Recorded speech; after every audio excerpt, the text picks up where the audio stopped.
ശരീരം ക്ഷയിച്ചുപോയി. നമ്മൾ പാപങ്ങൾ ഏറ്റുപറയണം. പാപം ചെയ്യുക എന്നുള്ളത് സ്വാഭാവികമാണ്.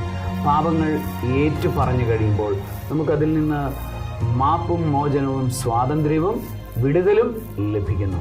നമ്മൾ കുമ്പസാരിക്കുമ്പോൾ കൂടെ കുമ്പസാരിച്ച് നമ്മളുടെ പാപങ്ങൾ ഏറ്റുപറഞ്ഞു കഴിയുമ്പോൾ നമുക്ക് സ്വാതന്ത്ര്യത്തോടുകൂടെയും സമാധാനത്തോടുകൂടെയും ജീവിക്കാനായിട്ട് സാധിക്കുന്നു, ആരോഗ്യത്തോടുകൂടി ജീവിക്കാനായിട്ട് സാധിക്കുന്നു. അല്ല എങ്കിൽ അപ്പോഴും ഇങ്ങനെ അയ്യോ ഞാൻ പാപം ചെയ്തു പോയല്ലോ എന്നുള്ള ചിന്തയുമായി ഇങ്ങനെ ജീവിച്ച് നമ്മളുടെ ആത്മാവും ശരീരവും മനസ്സും ക്ഷയിച്ചു പോകുവാൻ ഇടയാകുന്നു.